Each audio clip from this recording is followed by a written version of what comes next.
Geek Out! Hey, welcome to another installment of Catching Up. I'm Sam. I'm Chris. This is our last episode of 2016, as you may have figured out if you have a calendar and just know our general release schedule. So I think this has kind of become a de facto reflection of 2016, a year which most people are like, fuck this year. And you know what? On some level, I'm like, also fuck this year. However, honestly, this was, I think for me anyway, this was a good year. It was a good year for the show. That's for sure. For the show, well, for the show too. Yeah, I mean, the interviews we were racking up, and I think our numbers have never been better in the 2.5 years we've been doing this. From 3 to 4. Ooh. 4 people listening is not bad. Yeah. And there's only 3 of us. Yeah. So there's I guess Zach. There's our 4. Fuck.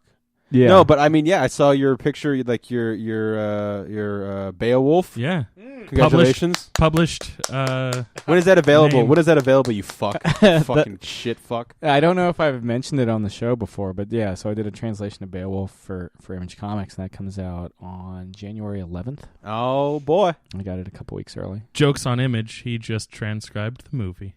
Yeah. I've never actually seen that, the motion capture. Oh, no. Yeah. No. Is it not? I mean, I've never seen it either. Yeah. I saw it. It's the only adaptation of Beowulf I've ever seen, so I can't tell you how it compares. But is it good? it's no, it's fun. Oh. It's it's not good. Okay. It's fair. It was. I didn't feel cheated that I watched the movie, but that was because like I was going into it for like, ooh, neat technology, because it was like all motion capture. Yeah, all motion capture, and like it was a 3D movie. Like while I was still in my renaissance of like, oh, 3D is fun and exciting, and like not wasted. Mm-hmm. But part of that movie is sullied for me because there was a guy that didn't take his Bluetooth earpiece off the entire movie, and it was blinking that blue LED to let me know that it was connected to his phone, but not him. Either that or he was getting a call throughout the movie, and he just kept ignoring it. I really wanted to just throw something at him, but he was too far away. Talking about movie experiences, so I saw La La Land with my family, while they were all in town for Christmas and everything, and I'm sitting next to my father. And the movie ends, and without moving, just with a very stoic voice, still looking at the screen as the credits start to roll, just goes, "I'm sad."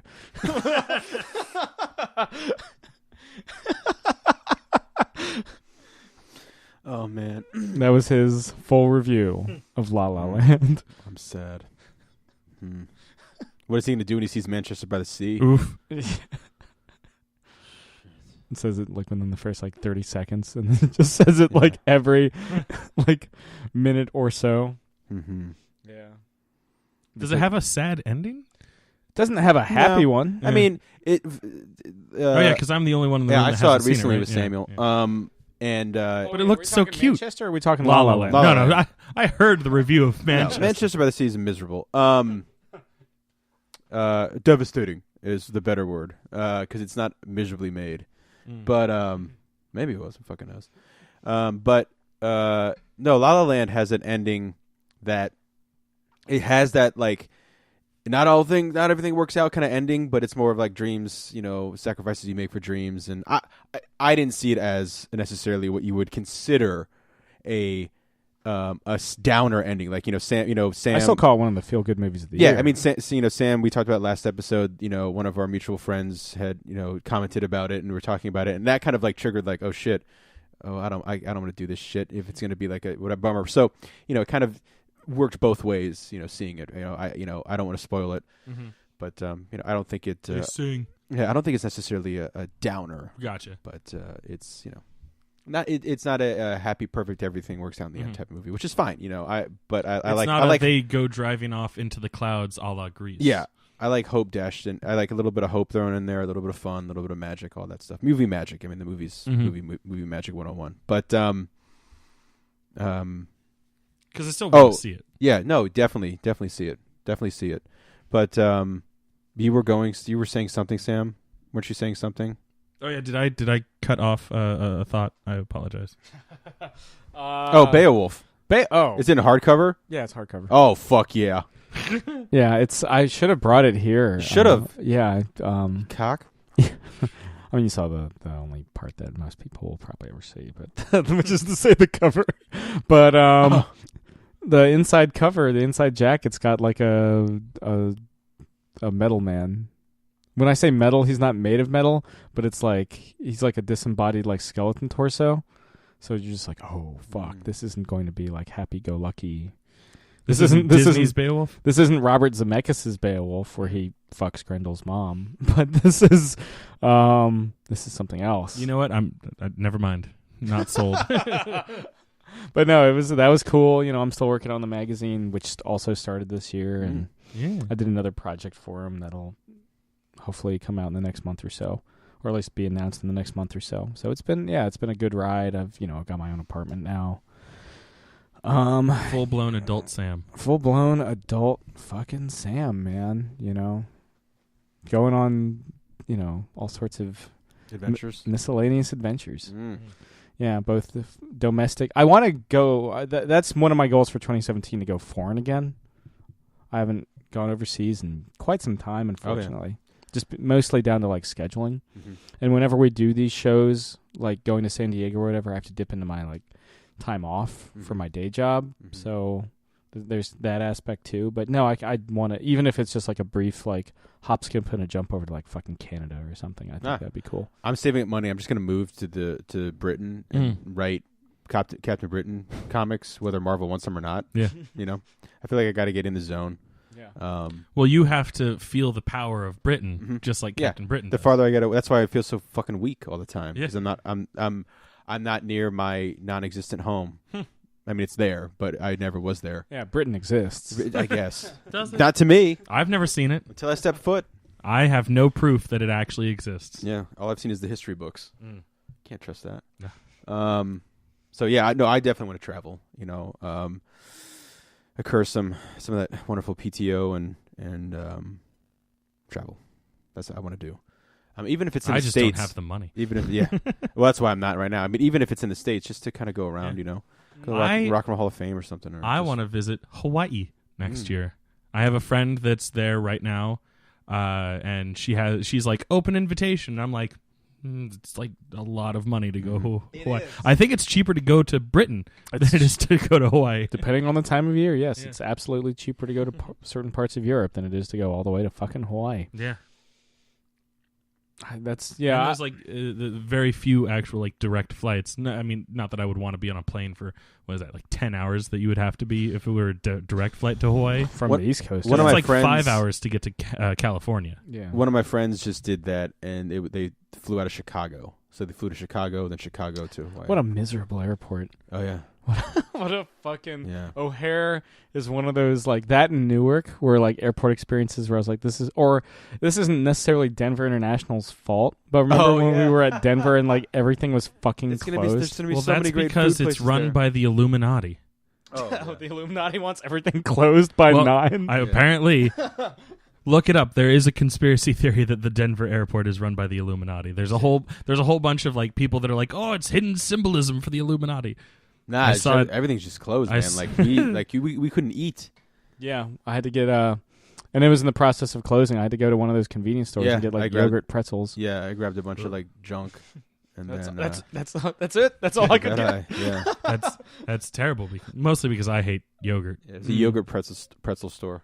That was it. Might as well have been. Yeah. Might as fucking well have been. All right, let's jump into the movie stuff. Oh yeah, so let's talk about some of our favorite things. Well, Chris, but we've talked about our year. Chris, how was your year? I mean, looking back on it, for me, it was kind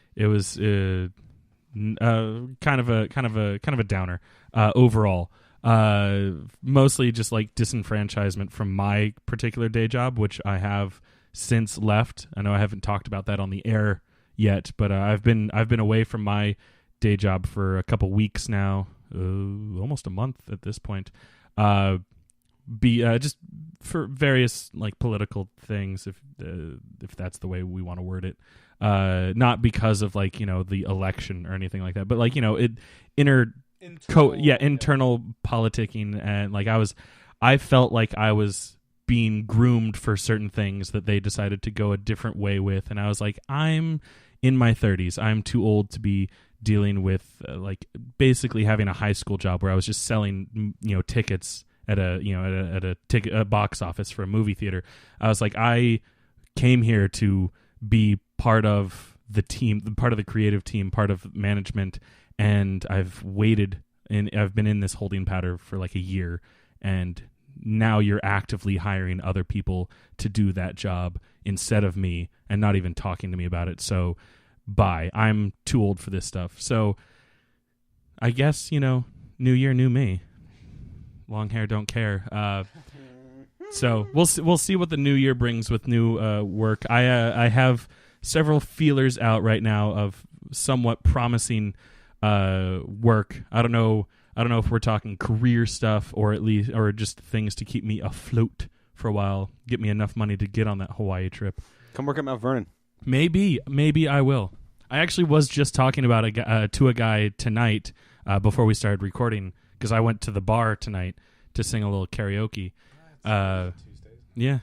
But a guy that I was talking about one of the job prospects I have to be like basically a glorified delivery man, but making really good money. Yeah, you tell me about that. Yeah, and he talked about how he has a similar job, but it's within the security field. But he still like goes around, driving, checking on. It sounded like he checks on other security personnel like around the area. But he was talking about it. He was like, "Oh, you should come, check us out." And I was like, "Man, if I'm gonna do security, I might as well just go work with Jake." Yeah. Mount Vernon. Yeah, man. I mean, yeah, I'll let you know. I'll let you know if there's ever any openings. Yeah. I mean, I don't know if I want to make that commute, but yeah, it's a long commute, Yeah. and it's but strange maybe hours. we can carpool. Yeah, it's strange hours. It's fine. I'm used to strange. You can always move further east. Just putting that one out there. Yeah. Again, money. Yeah, I need the job first, then I can move east. But yeah. At that rate, I could move to Hawaii. Just thumb it. Yeah. Thumb across the Pacific. I was recently looking at a thing that showed how many hours you have to work how many hours you have to work a week at the federal minimum wage to own a one-bedroom apartment or rent a one-bedroom apartment in each state. And Hawaii is the worst at 125 hours per week at federal minimum wage to afford a one-bedroom apartment. Here in Virginia, it's like 98 hours a week. I mean, Hawaii has a huge unemployment problem. Yeah, well, Or not also a homeless problem Yeah. as well. Quite a few homeless people in the whatever nickname state. the show me state. Yeah. The Windy City. Yeah. The Old Dominion state. So, yeah, I mean, So that's a downer. a bit. But you know what isn't a downer? Our favorite movies from 2016, our favorite television things, or maybe our favorite music things. Yeah. Yeah. All the Yeah. fucking mix, man. Fucking knows. Yeah. Now I feel unprepared. Yes. Yeah. Coming at you live. I will say real quick, I talked about it last episode about I don't have no time for this shit. I started watching the Clone Wars TV show. Yeah. Really good. Yeah, pretty good, right? right? Really good. We told here's you. Here's the I believed you. And cocks. also, by the way, my old coworker Ben texted me after while he was listening to the last episode, and he was like, "You guys, the Clone Wars TV show is really good." And so he also told you so. Yes. Through me. Thank you, Ben. Thank you, Ben. Did you tell him? Kenobi. Did you tell him we know? Yeah. Two out of three ain't bad, as Meatloaf famously said. But yeah, I started watching it because I saw a clip on YouTube. Actually, it was two things. One was from Rebels. One was from the Clone Wars. The Rebels thing was cool because it was something that our buddy Vernon had explained to me, where Anakin's apprentice Padawan basically goes to this Jedi temple and has a vision. And the vision is Anakin Skywalker berating her, like, "You left me, you betrayed me, you know what I've become." And then boom, you hear the breathing, and he's Vader standing behind her. And then they show him in the Clone Wars. He has a vision of what he's going to become, and that was astounding. But then just the simple thing is, and we even talked about this about the dreaded Clone Wars movie, that at least the guy playing him, like gave him some kind of depth, even in that not so great movie. And so the first episode, I guess, was just Yoda, which is really well done. But I love Anakin Skywalker again. Like, that, like, he is so much exactly what I wanted in Anakin Skywalker in only the couple episodes I've watched. And I'm like, it's fun because like now I'm like, I have like a show I'm binging again. So like, I'm like, oh, I go home, I just watched Clone Wars, a couple episodes, knock it out.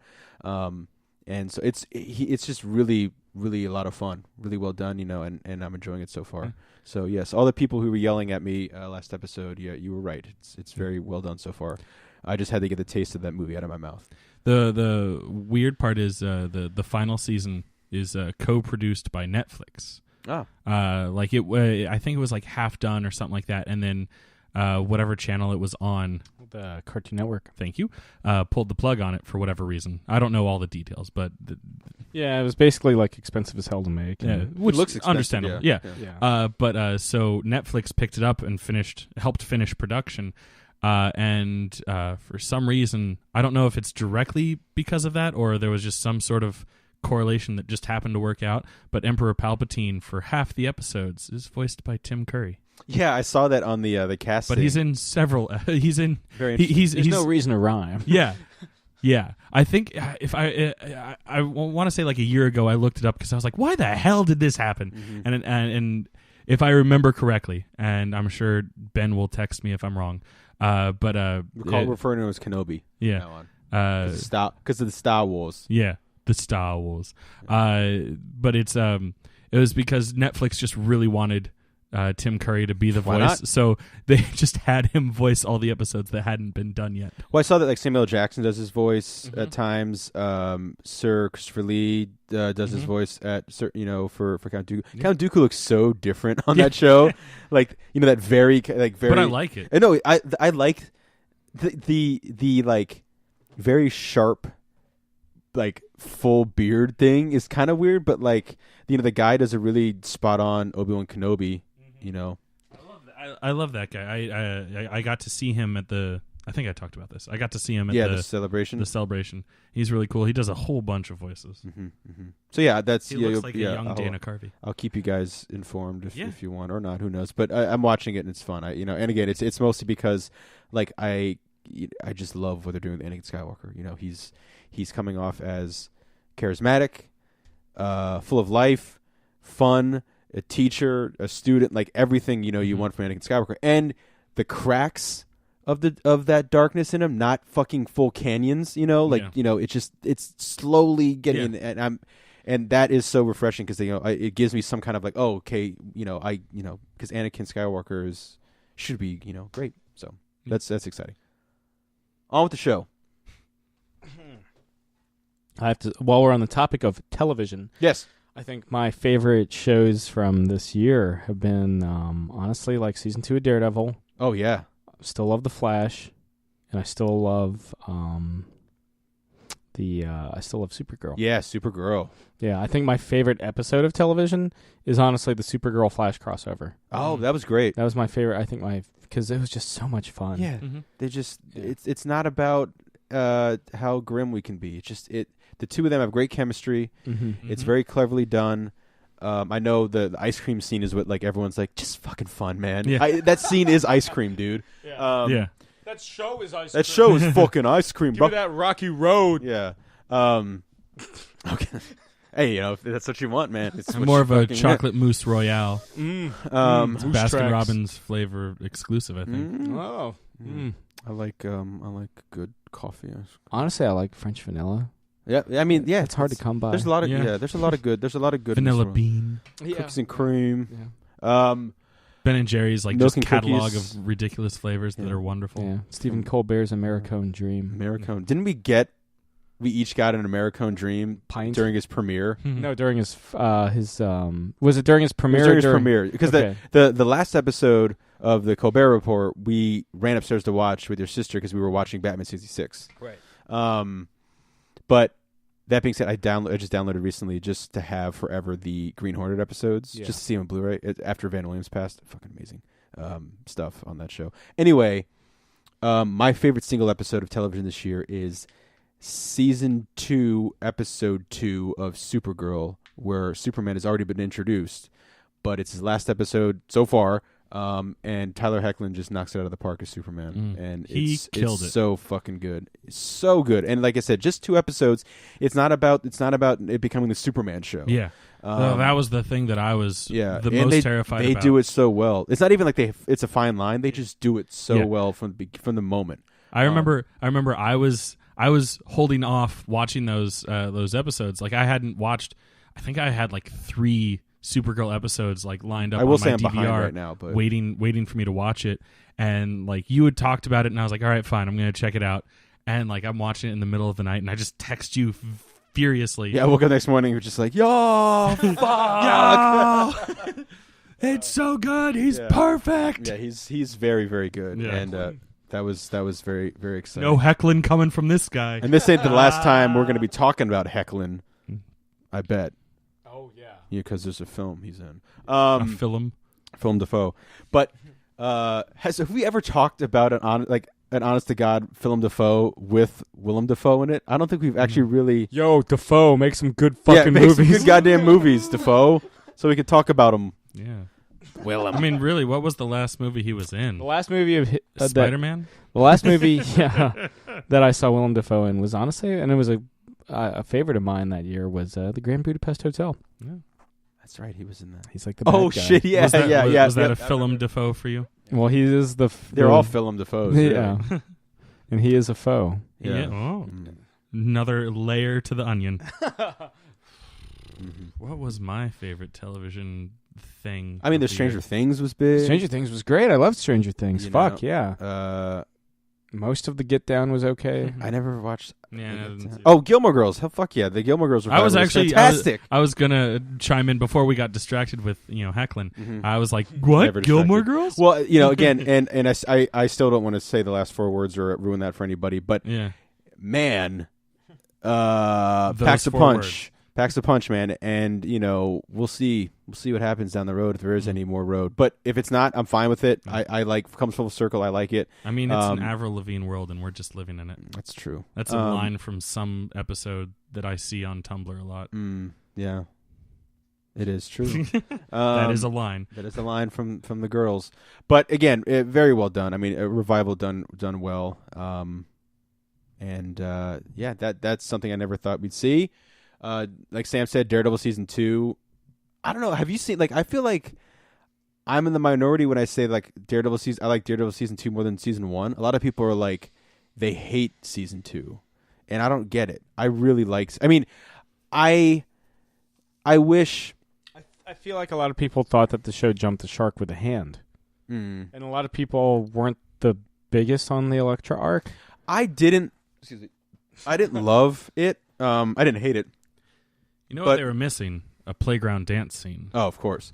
But my dad actually became, he loves Elektra, and I think the show really helped with that because he's been, the big Daredevil guy, now. But my big thing was necessarily not how it was done, is that it happens in like the middle of the Punisher. You know what I mean? Like we're full steam with the Punisher arc, and it hasn't really ended. I mean, it kind of does because it is almost very clearly Well, it does the divided trial. into 3 arcs. It does the trial of Frank Castle, and it's like, oh, by the way, here's Elektra, and I'm like, but let's keep going with the Punisher. I was a little with that transition. Mhm. Like and then he comes back in the end. Yeah. Like he's not done, but like it No. was kind of like here's the first half of the season, and They pulled the now it's parking a brake pretty completely hard on that. and they're like, and now we're gonna go into this parking garage. Mm-hmm.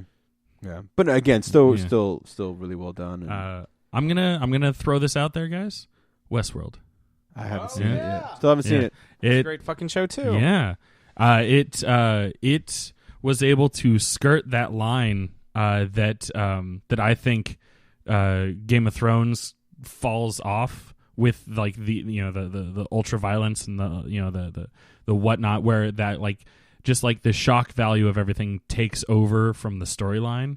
Granted, this is just the first season of Westworld, and there is still, yes, plenty of violence in it. I'm not saying it's not violent, but I don't feel like the point was to just be like, let's kill off characters, like Game of Thrones is and Walking Dead is. It it was a completely different show than what I was expecting, because all any of us have to work from before the show came was the movie, if we've seen the movie, because the movie's 10, 20 years older than I am, 10, but yeah. So like I watched the movie again because I love it, just in preparation before the show started, and then I'm like, wow, this is nothing like the movie except for robots in a Wild West setting.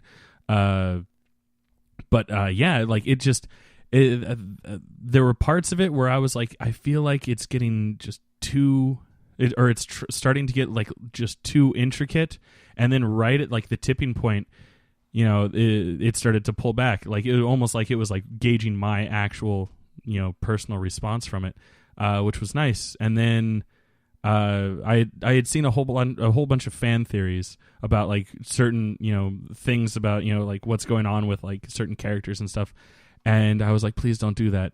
And then they did that, but they found a way to do it in a way, and I'm trying to be cryptic so that and nothing's ruined for Jake, but they found a way to do it that it didn't like it wasn't just this fanboy who was writing, halfway through the season, I know what's going to happen, this is going to happen, but like they actually did it in a very creative way, and I was like, oh, okay, I'm still interested.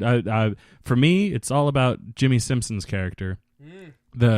For those of you who are fans of It's Always Sunny in Philadelphia, he's one of the brothers, the milk drinking brothers. Oh, the McPoyles. Yeah, the McPoyles. He's the blonde McPoyle, and he's one of the main characters in the show. Yeah, between the You Will Call Her and the Get Your Own Damn Chips, yeah, two of my favorite bloopers. Yeah. He's also a reoccurring character on Psych, which is how I know him. He is. He's also in House of Cards. Yeah. Yeah. Yep. If you wanted that Jimmy Simpson fix. Yep. But yeah. So those are all. It's also got Shannon Woodward. Woodward, who also a Psych alum for me. That's how I know her. She was in one episode, and I was like, oh, she's wonderful in this one episode. And then like first season too. Yeah, right. And then like 10 years later, she's like a probably like the lead of the ensemble cast. She was on that show, Raising Hope. Yes, she was a regular on Raising Hope in the interim. Mm-hmm. But I never watched that show, so yeah. So for me, it was like 10 years, and she's been off the TV. Yeah. But it doesn't exist. Yeah, so I mean, if you watched Raising Hope, then yeah, she's then back. It exists. I like Evan Rachel Wood a lot. I'm glad she. She's great on it. Totally, I love her. Yeah. She's great. Totally. Yeah. Anthony Hopkins. Anthony Hopkins is wonderful. He's great. He's one of the all-timers. Pleasant. Yeah. It is not hilarious. Yeah, thank God. Yeah, it would be weird if it was hilarious. Do we want to talk our favorite movies? Do you have any favorite albums, real quick? Because I know we don't have like 10. Albums. I mean, the only albums I've really been listening to, I've kind of reverted to Stereotype and just listened to California by Blink-182 and Revolution Radio by Green Day. But I really like. So I like those albums. I like the new Japandroid single, "Near to the Wild Heart of Life," which their new album comes out in January. I really liked "Kill the Lights" off the Vinyl soundtrack. If Vinyl had original songs as good as "Kill the Lights," I wish that show would run forever, despite the quality of the show. If Vinyl had the quality of show as that song, I wish it would run forever. I mean, I haven't listened to it as much as you, but the new Weezer album's pretty sweet. Oh, White Album. Weezers. They keep getting better and better. L.A. Girls being my favorite track. Of course, the Metallica is great. I actually really dug the Panic at the Disco album, The Death of a Bachelor, which we saw them promote, which is really kind of this great synth poppy farewell to the bachelor life because he got married.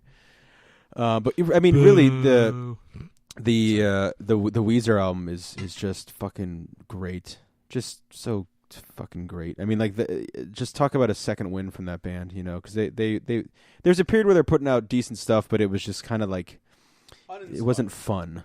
It didn't seem necessarily inspired, and I feel like Rivers and the gang are really kind of are feeling good again. The Friendly Neighborhood Wees are feeling it. So, the White Album. And like Metallica really ramped it up again. I was gonna say for me, light it up. Yeah, In terms of music, the most surprised and impressed I was the new Metallica, Hardwired to Self-Destruct. And like I was just like, okay, I wasn't anticipating a new Metallica album at all because like Metallica has been off for me since I was in high school. Yeah, it's been 8 years since they released their last. So yeah, and I popped it in after hearing you gush about it, and I was just like, this is the first time I've been like amped for a Metallica album since like high school. Yeah, that's good. And then I'm late to the game, but this year I checked out the Hamilton soundtrack, and I gotta say it's delightful. If you haven't listened to it yet, you should. It's a jam. Yeah. Also, now that I'm thinking about it, new David, because it came out at the beginning of the year, new David Bowie album, Black Star. It was pretty good. Yeah, it was better than his. What was the one that came out the next day, which was his comeback album, and then this is his Death Back album. But yeah, that was a really good album too. Yeah, it's been an interesting year for music. I'm really stoked on Japan Droids coming back. I've already got I went to so many fucking shows this year too. You did. I saw Muse. I saw X Ambassadors, B-52s, Ringo Starr. Got chastised by Ringo Starr. Paul McCartney. Peace. Yeah. Peace sign. Hey, not this. This instead. That's better. Heart, Joan Jett, Cheap Trick, Weezer, Panic at the Disco. Yeah, it's been a good run. It's been a good year for me wrestling wise. I got to go to several live shows, including I've pretty much run the gambit of what the WWE offers. I went to a dark show. I went to a SmackDown Live, which I'll go ahead and put in with the same category as Raw because it's just a live televised show. Although I would like to see a Raw, especially since they now have the split rosters. And I saw a fucking pay-per-view, and all really good seats too. Got to enjoy myself. Saw myself on TV at both the televised events that I was at multiple times, and that's fun. Got texted a bunch of still shots of me just in the crowd. And then, I know I've talked about them before, but Nova Pro Wrestling, they're, the Northern Virginia pro wrestling show. They are, every time I've been, they pretty much do like once a month. And every time it's just aces.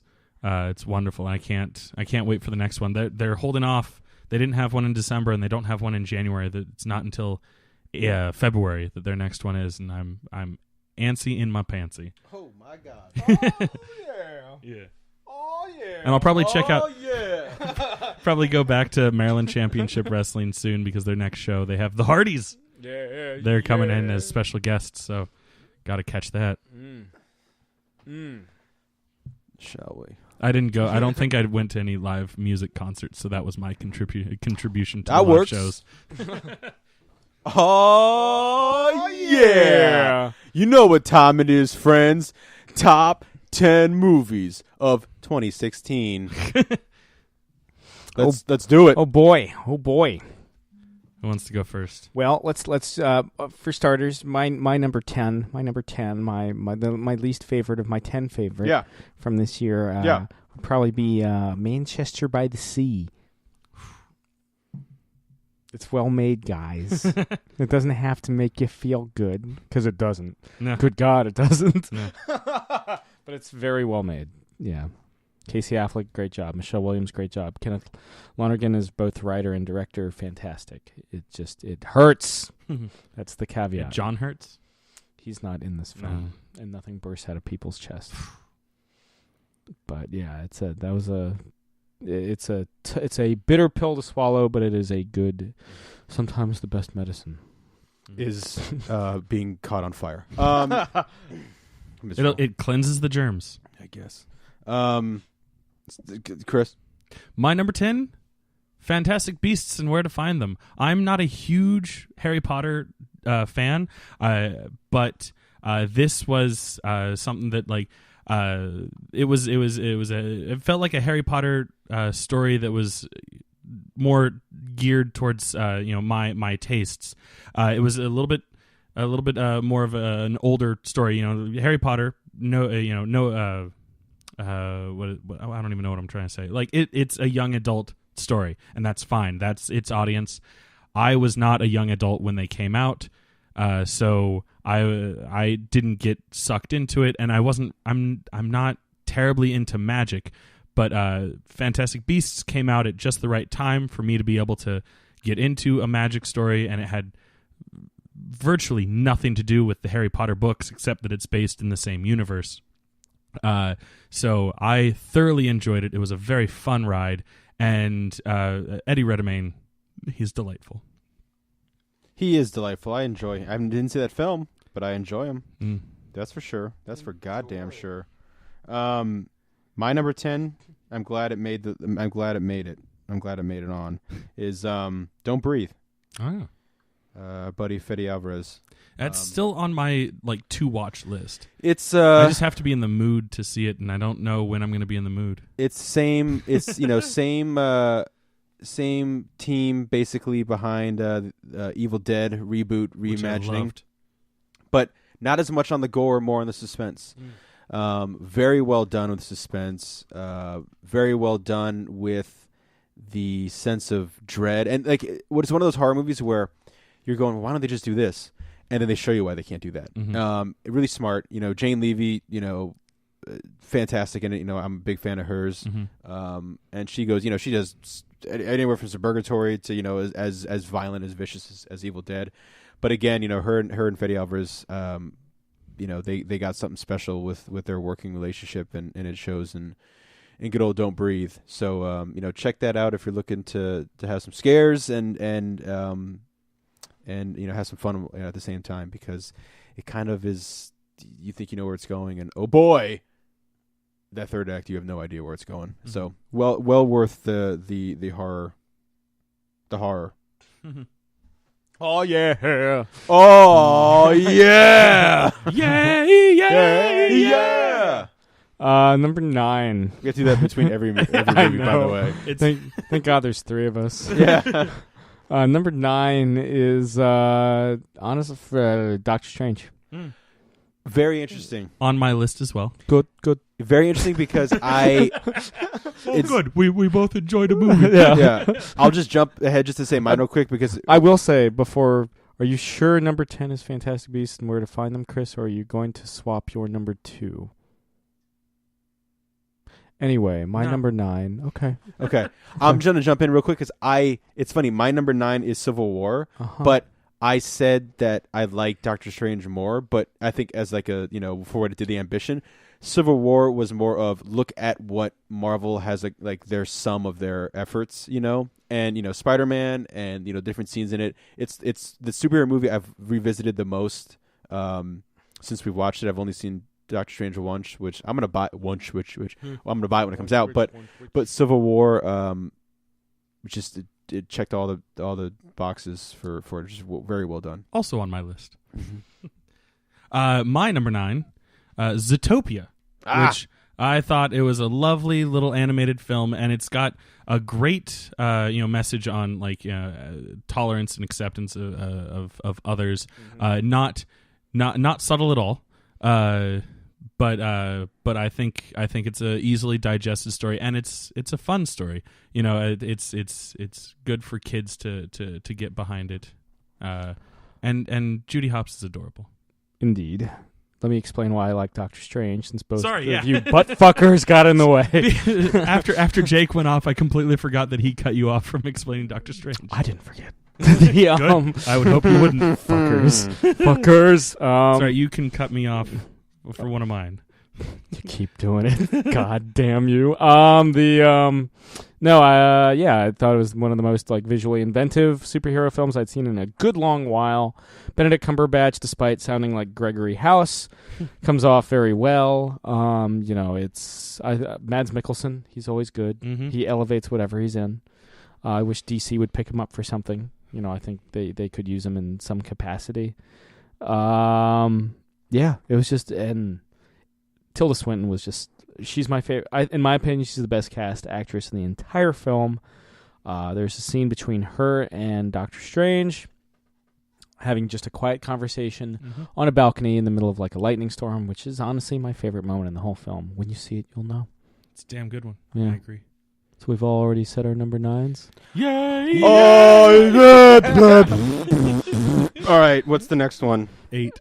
8. Yes, that would be the loneliest number. I think my number 8's probably going to be like Arrival. Yeah, it wasn't. There is no movie I've seen this year that has made me think more than Arrival. Obviously, being number 8, it's not like top shelf, but no, it was a very well put together film. One of the best performances Amy Adams delivered in years. Denis Villeneuve directs a very, it's a very well shot film. It's a very gorgeous looking film. I'm very curious to see what he does with Blade Runner next year. Yeah, it's gonna be the best, maybe. Yeah, it was just like, it's just smart sci-fi. I really enjoyed it. For my number 8, I have Swiss Army Man, a little movie out of, if I remember correctly, out of the A24 studio that gave us such wonderful things as like The Green Room and Ex Machina last year, which was one of collectively our favorite movies of the year, if I remember correctly. It was definitely up there, but it's it's an absurd romp from like with if you've ever like read like Axe Cop, like the idea is that like the writer's like little kid is actually writing it just like stream of consciousness style. I feel like Swiss Army Man kind of had the same mentality where it was just like, what can we do? Okay, the laws of physics be damned, and like just all kinds of crazy things. It's fun to see Daniel Radcliffe like get out there and do these weird roles. I mean, he plays a corpse the entire time that's being used as like an axe, a gun, a jet ski with his farts, and a water pump from him just coughing up water. It was magical. The Lobster isn't in your top 10. Oh, fuck no. No. Was that also an A24? If it is, then let them be bankrupt for years. The Lobster's a piece of shit. Like Manchester by the Sea, like Sam said, is at least as well made. The Lobster's just a piece of shit. What a fucking piece of shit.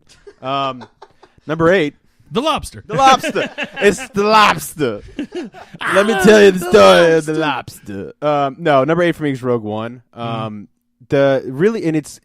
I saw it a second time and I enjoyed it, but I do have to say, the second time seeing it, the first 2 acts were a bit of a grind to get through because I knew what was going on. I was waiting for the third act. The main reason, and this is partly why it's so low on the list.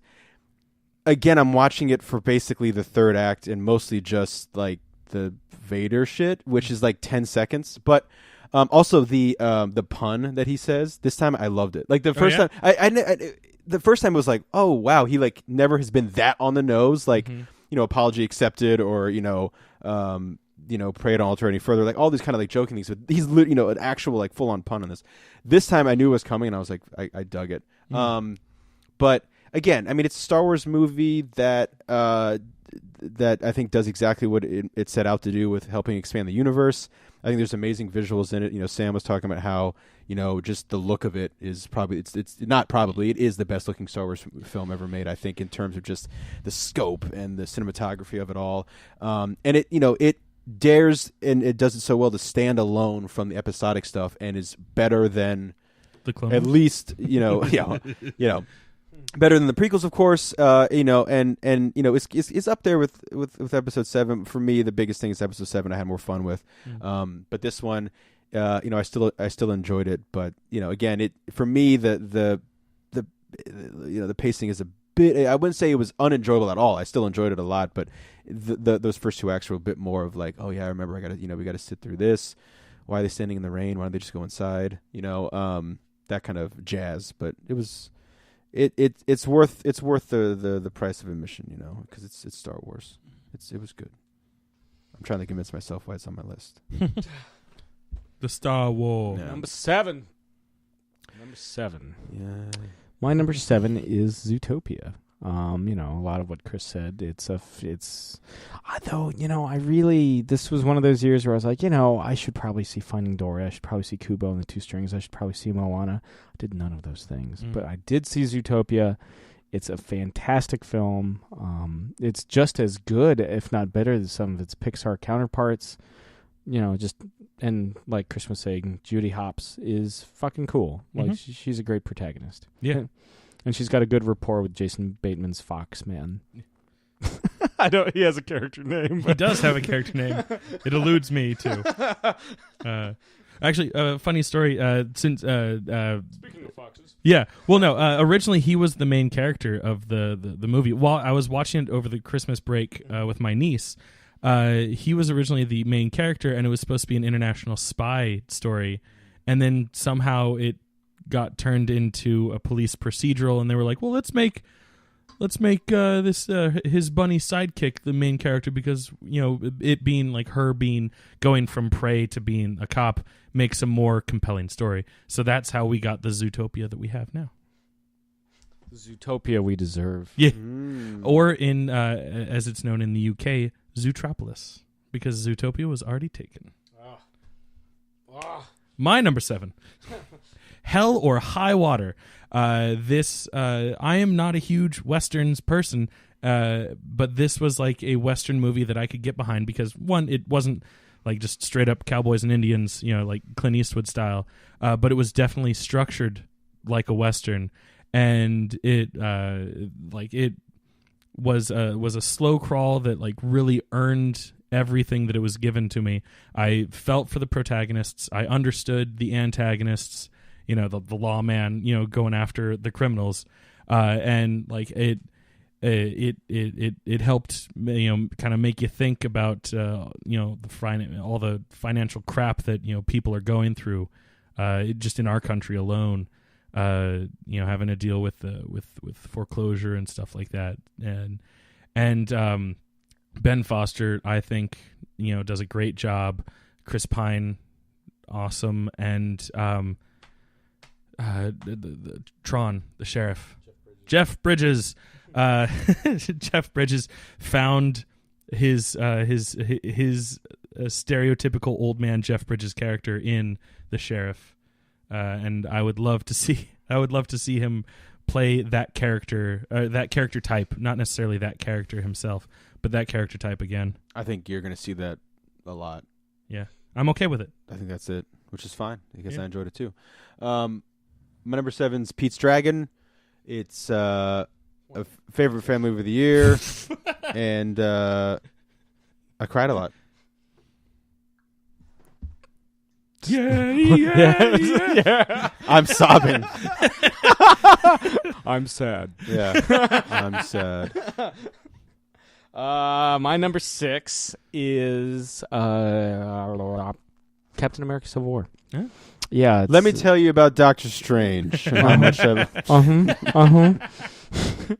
No, it's just like Jake was saying earlier. It's this big culmination of everything Marvel Studios has been building so far. It's a fun movie, man. Just as much a Captain America film as it is in anybody in the Marvel goddamn universe, except for apparently Thor, Hulk, and the Guardians of the Galaxy film. It's even an Ant-Man film. It is. It's why? This is something that someone was talking about on a podcast. All of Ant-Man, the solo film, is about how he wants to be with his daughter and provide for his daughter. Yeah. Yet he is so willing to throw his life away for a man he doesn't know in Civil War. Well, he's just thrilled to be there. Yeah, he's thrilled. But that's more important than his daughter. You know what I mean? Like Hawkeye makes a little bit of sense. If you had the chance to hang out with Captain America, not hang out, because he doesn't get to hang out. He gets to be in jail. I'm sure That's that there's true. an element of him. Because I don't think he goes in thinking he's going to get busted. Sure, yeah, but he knows the stakes. Yeah. I mean, I guess they all break out in the end. They're all fucking having a good time. Yeah, just fucking. He just comes out of the They're all shadows. fucking. I'll be here. Yeah. No, it was a great film. It is. I remember because obviously seeing that off the heels of Batman v Superman, I was like, am I just done? Am I just like maybe not? And of course, Age of Ultron. Yeah. Even though Ant-Man was a step in the right direction, they were still kind of the specter of Age of Ultron. Like, do they work better as solo movies? Yeah, I was definitely feeling the being wary of an Avengers event. Yeah, and so like watching like Civil War, I was like, oh, Yeah. like it put smile on my face. Mhm. So that's my number 6. There you go. My number 6, a film that we've heard from already, Doctor Strange. I don't think I can really add anything to what was said already for it, but clearly, apparently, I liked it a little bit more, which is fine. How dare you? Yeah. You don't line up exactly. Let me tell you why. I put my feet up. I'm going to tell you right now, you dick, why I liked Civil War more than your Doctor Strange. That's fine. I liked Civil War more than my Doctor Strange as well. Civil War is going to come later on my list. Whatever. Yeah. Whatever. the Boobs fuck. got number 1 on my list. Jacob? Let's see the accountant. The accountant, I think, is available on digital, which is fun. Still need to check that out. It's cool, man. It's like it's a better Jason Bourne movie than Jason Bourne was. Ben Affleck kicks a lot of ass. It's a better movie than Batman v Superman. Only reason I say that is because it has Ben Affleck in it. It was a better Ben Affleck movie. Better than Ben Affleck movie than Batman v Superman, and I like his character a lot. It's well done. It's vicious when it needs to be. Anna Kendrick, who's not in it very much, she's charming, and I know that the director is in talks to make a Green Hornet reboot. So I'm excited because this movie, if he puts that kind of style and substance and kind of viciousness into the Green Hornet, I think it'll be a good time. Yeah. Number 5. It's just getting like weaker and weaker. It started off so fucking prominent. Now it ended with Chris going, and just cutting off halfway through. Just like, let's just get through it. Let's just fucking do this. Let's do it. Let's do it. It's really just filling time between Sam laying back and leaning up to his microphone. Yeah. Because I'm a Resurrect. I don't like dead air. Number 5 Mm-hmm. is for me The Nice Guys. Oh. Yeah, Russell Crowe, Ryan Gosling. Yeah, a lot of people I feel like forgot that movie came out this year. I did. Okay. So well founded. Yeah. It was like it's one of the funniest films of the year. Mhm. It was just like a good time. Gosling proves why he's got D chops Mm-hmm. for fun. Should we do the laugh or the scream? On Yeah, three? yeah, Wait, go for 1, 2, 3. He goes, Yeah, he's like I love it when Ryan Gosling isn't like he's willing to not be not cool Gosling, Mhm. and he certainly like fills that. Oh here. yeah, absolutely. And then you've got like Schlubby Crow. Like, Schlubby. That's a perfect description. Just Yeah, it was. Crow. Yeah. Schlub. Yeah, like you don't want to piss him off, but like, he is very schlubby. Yeah, he's Like if you saw him on the side of the road, you'd be like, "You all right, buddy?" yeah. Yeah, I'm just doing it. All right, man. Have a good one. Yeah. Do you need some change? But yeah, that Nice Guys number 5 for me. For me, the number 5. I just get progressively more dead between numbers. My number 5 is the Disney animated Moana.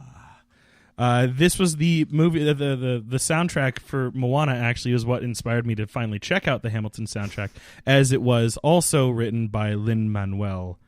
I can never remember his name either. I don't know why. I can't do it. Miranda writes. Yeah, sure.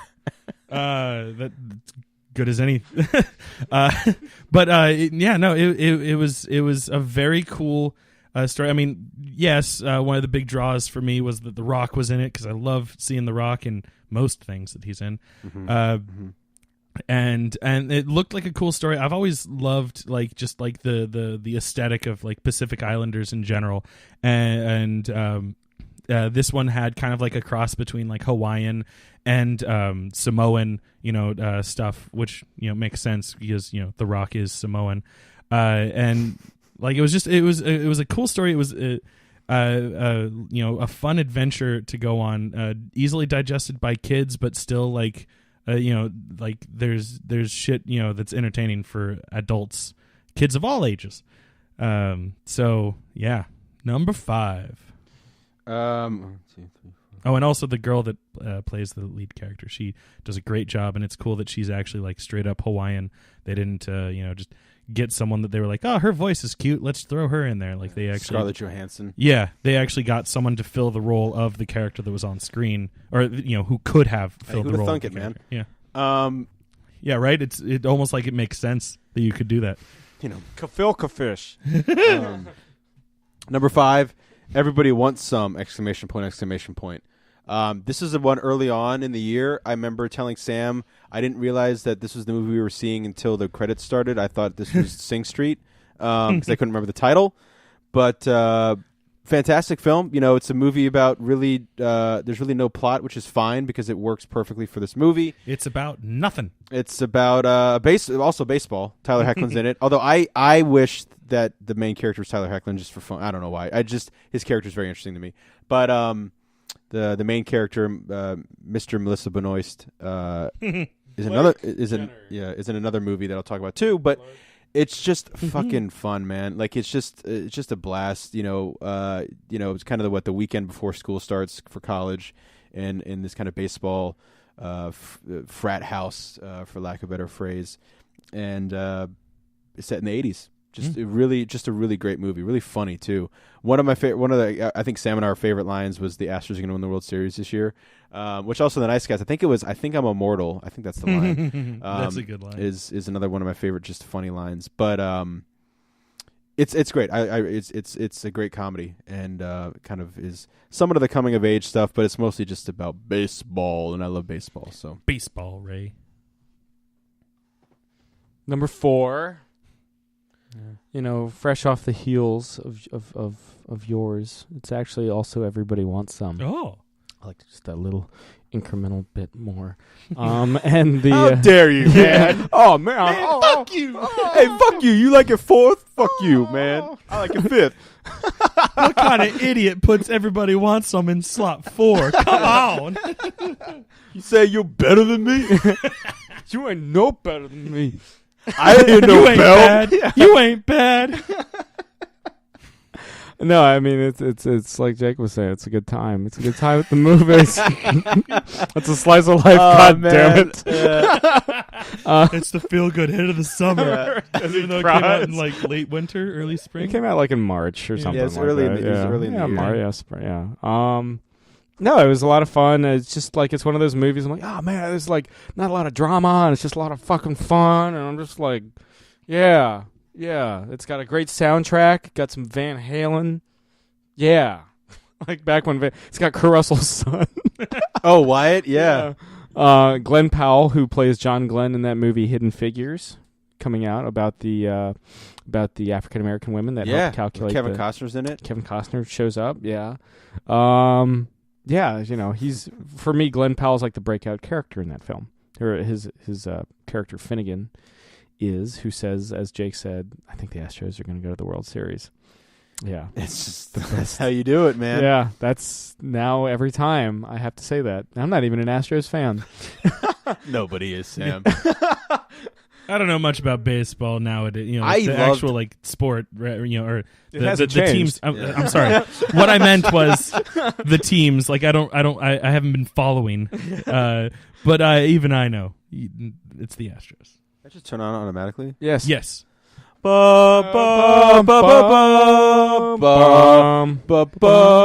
shit has hit the fan.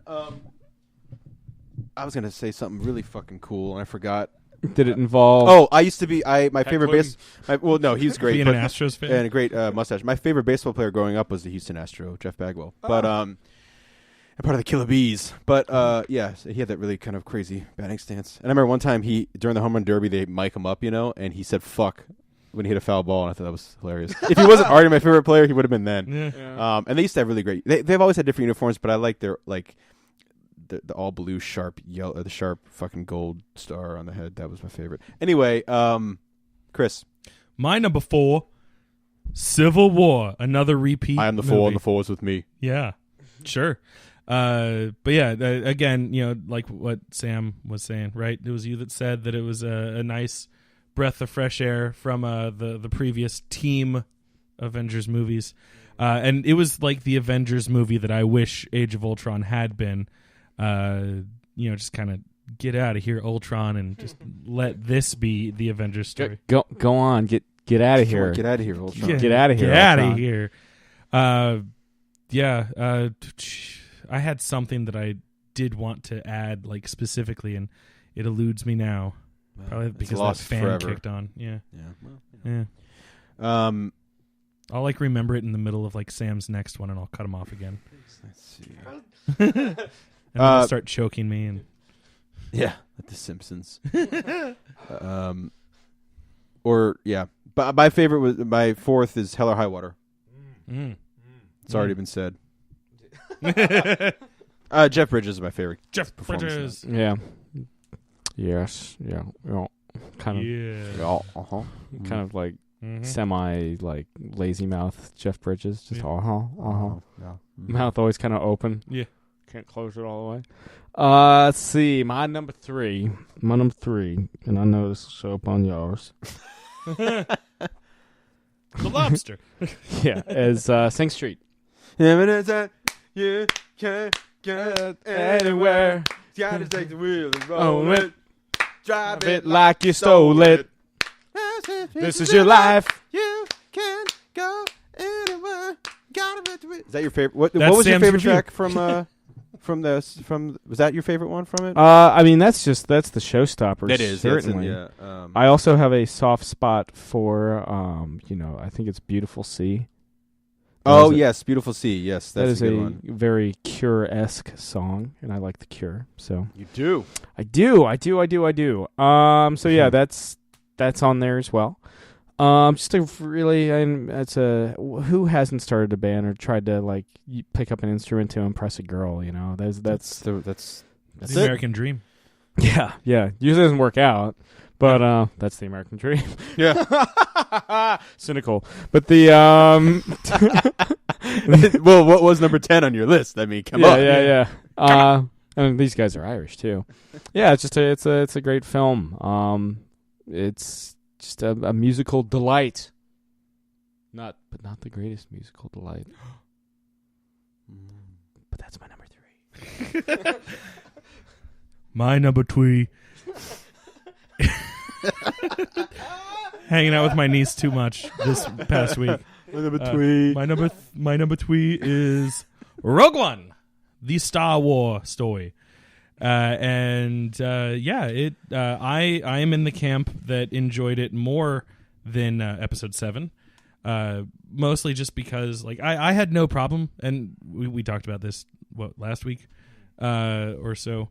I had no problem with the nostalgia factor of Episode 7, but I thoroughly enjoyed like just the fact that it was, its own thing, and kind of like a new perspective on the whole war itself. Just bumped it up that much more for me, and beyond that, nothing really to add to what has been said. Number 3, Twee for me is Edge of 17. It's just a great coming of age tale, different kind of, not really spin on it, but a different look than what my number 2 is. A little more cynical a bit, but I really liked Haley Steinfeld's performance. Probably still my favorite of the year. It's neck and neck with someone in the first movie, but she does just a fantastic job. Really carries the film, and it's got really that kind of dark humor. Woody Harrelson's a great supporting role in it, and I love the script. I'm really looking forward to when it's available to buy, because I'm definitely going to pick this one up. That one definitely passes the test of would you buy it? Answer yes. Number 2 for me would actually be Hell or High Water. Ooh. Really dug that film for the longest time. It was my favorite film of the year. By longest time, I mean like 3 months, 4 months, but which is like a third of the year. But I think everybody brings it. It's the best Chris performance I probably have ever seen. Certainly beats his Star Trek work. Jeff Bridges is basically just channeling Rooster Cogburn from True Grit. With Haley Steinfeld. But though Haley Steinfeld isn't in this. But Ben Foster is a pissed off motherfucker. And he does, everybody, it's just a well-performed film. Taut. It's taut. T-A-U-T. Taut. and it's just it's a Roy the King modern western. It's a romp. I like it. Sorry. My number 2. As was pointed out on before we got on the mics, my number 2 actually is technically a 2015 movie, but I'm going to go ahead and say that since it came out on December 30th of 2015, that I'm going to give it the benefit of being a 2016 movie. Fuck calendars. Yeah, right? And no one's going to fight me on it because it doesn't matter. But it is Quentin Tarantino's Hateful Eight, a wonderful display of Quentin's ability to not appropriate, but I guess appropriate, like kind of like the high suspense Western. As I mentioned earlier, I'm not a huge Westerns fan, but he found, much like Hell or High Water, he found a way for me to enjoy a Western, and this was just a beautiful class in how to build suspense. It's a bottleneck of a movie. About 90% of it takes place inside the haberdashery, and like I myself paid for the whole seat, only used the edge for pretty much the entire movie, and I love that phrase. I gotta say, I've just finally picked up Hateful Eight almost a year after it's come out. So it's because I was always holding out for them to release the Roadshow on video. I had fingers crossed that Quentin was going to find a way to do it. I always had the joke, and I probably said it on air, that if anyone was going to do it, Quentin Tarantino would put it out on Laserdisc, and that would be the only way that you could watch the Roadshow version. 12 Laserdiscs long. I did finally, so I watched it after I picked it up. And it was the first time I saw the theatrical version of the film. Mm. So it was really weird seeing like the alternate, there's bits of dialogue that are excised completely. They're alternate takes, alternate angles. So I was watching a different version of a film that I had seen multiple times, because I saw the Roadshow 3 times. It was wonderful. It was delightful. So yeah, it was a romp. What'd you think of the theatrical? I mean, it's the same movie. It's just slightly. Yeah. It just feels a little different. Yeah, it's not as grandiose. If I may compare it to a lesser movie, it was kind of similar to the difference between Batman vs. Superman and the Batman vs. Superman extended cut. There wasn't really anything added to it that made it a different movie or a better movie, but it kind of did give you a bigger feel to it. Like there was more, there was more there. A more complete movie. Interesting. Mm-hmm. Sing Street. I hope that came up on the mic. Sing Street was kind of like Sam's number 2. Like Sing Street was my top since the moment I saw it. I remember leaving the theater and just fucking loving it. It reminded me so much of high school. Being in bands and playing stupid little shows and trying to impress girls and whatnot.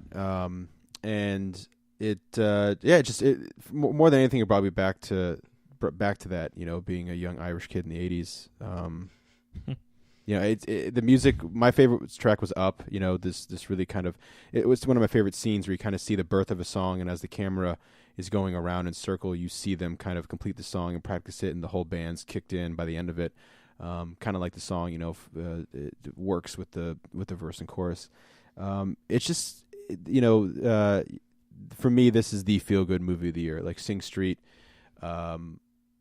It's everything you love about and you want to happen to these characters. They of course there's drama and there's conflict in it, but you root for these people, you root for these kids, which is something that it's not necessarily the case in all the movies on my list, and this one you love the characters, you love the characters, you love the dreamers, and it's so good. Like I said, we've said multiple times, it's on Netflix, go see it, go watch it, because I wish more people talked about Sing Street. I think it really was just a really great, perfect little indie film, and it's very close to being number 1. It's still really, really close. It's got its foot in the door.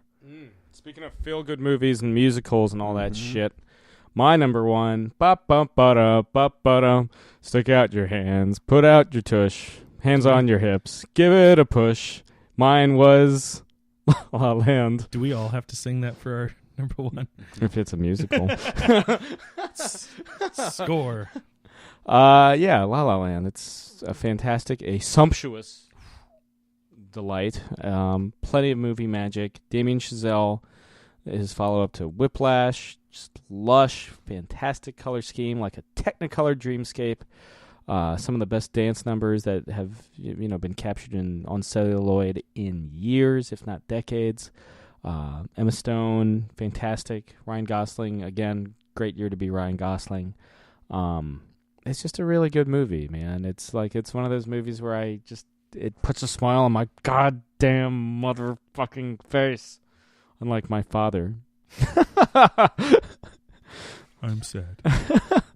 just very matter of fact. Yeah, it's a fantastic film. I can't recommend it more highly. My number one. That was a terrible drum roll. Done by me, a drummer. My number one. I'm gonna go with.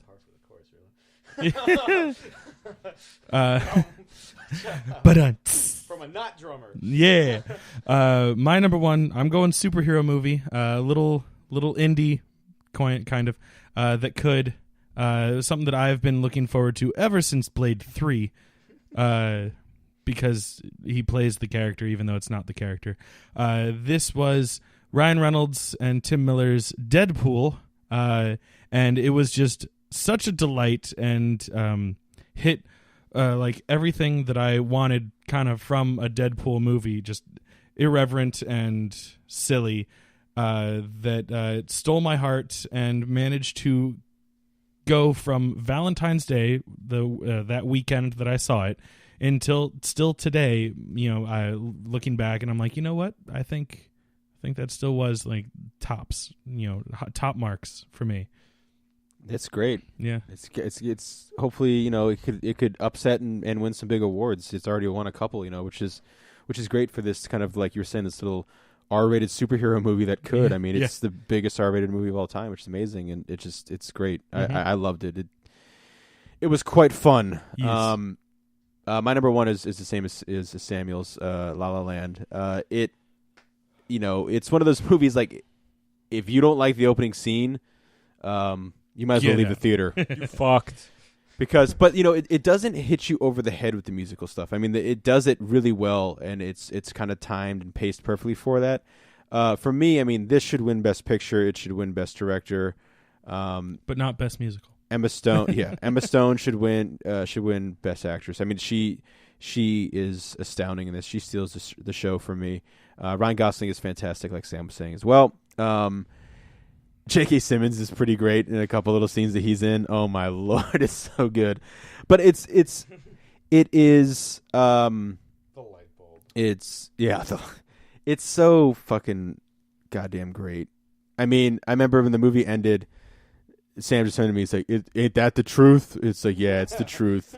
I'm sad. It's one of those movies like really early on, I just knew. I was like, God damn, this is so good. This is just so good. And it's like the answer's been staring us at the face for years, a movie like this. And, Mr. Whiplash. All the pieces were there. Yeah. They just put them together, and it was awesome, man. Yeah, it's great. I mean, the music's great. I definitely want to see it again.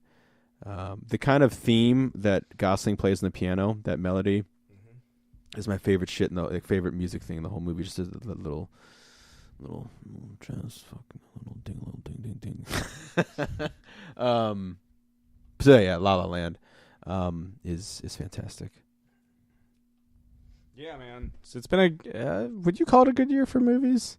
The summer was honestly kind of hit or miss. It was no 2015. Yeah. 2015 was a great year. 2015, I put that top 10 as like, fuck you. 2014 was like, bam, fuck you. Yeah. This year, I had 2012. That was a fucking awesome year. Yeah. 1989. That was a good one. That was 1989. Taylor Swift. T.S. Best movie of the year, Taylor Swift's album 1989. It's still my favorite. And television. And video game. Bad Blood.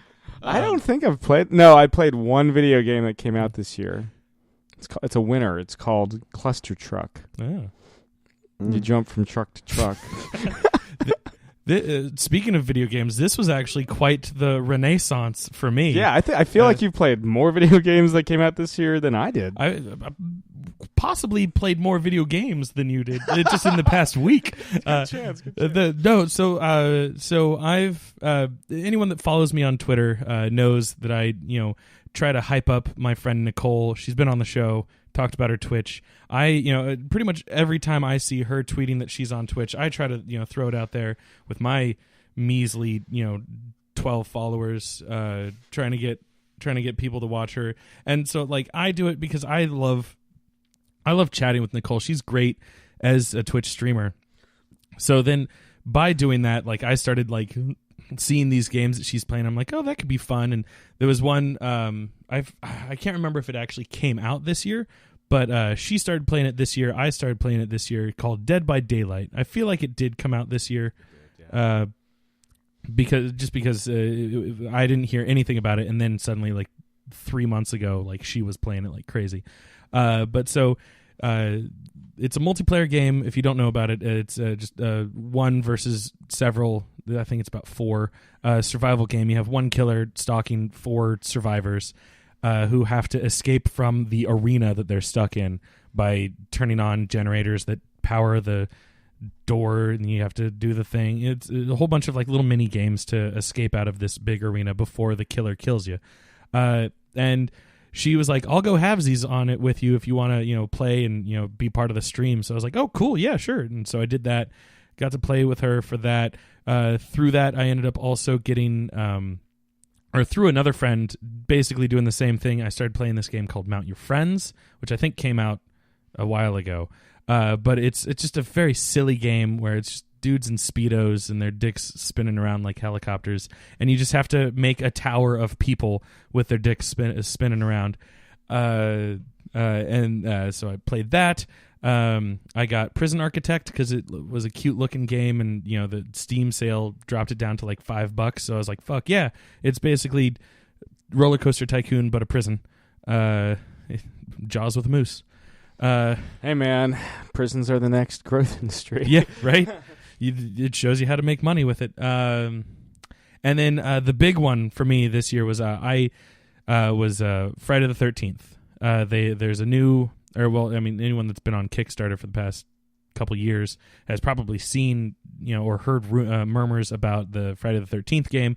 Very similar concept to what I was explaining with Dead by Daylight. Jason versus several camp counselors trying to get out of Camp Crystal Lake, whichever incarnation of it is, because there's going to be multiple maps once the full thing comes out. But so I saw it, looked really cool, decided to pre-order it, threw $40 down, and I was like, all right, I'll take a chance.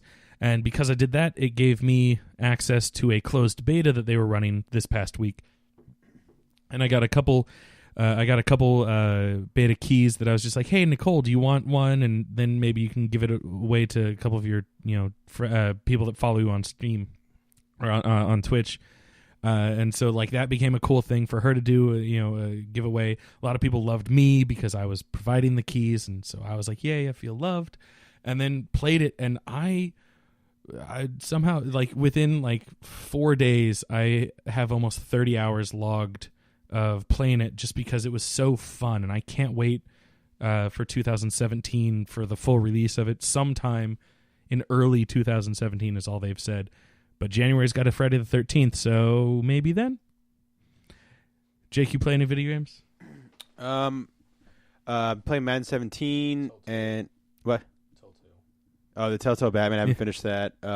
And Star Wars Battlefront. I've been playing that just because of the Star Wars, and that's about it. I'm not playing that much. For those curious at home, Cluster Truck is available on Steam.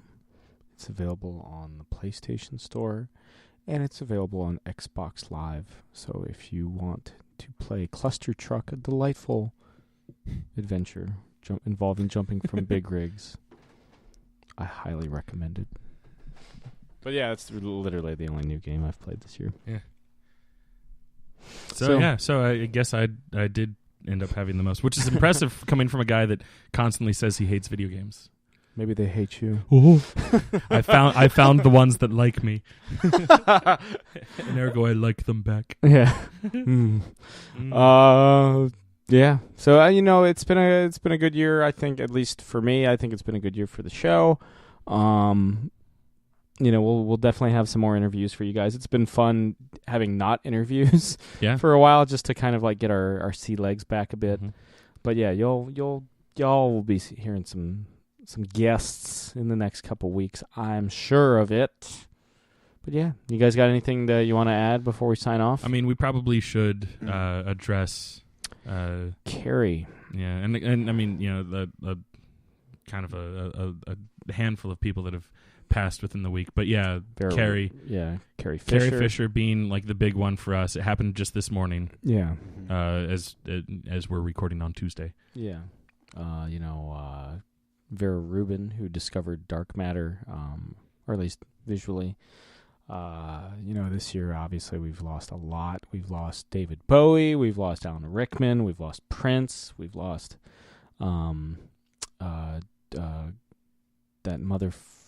that delightful person.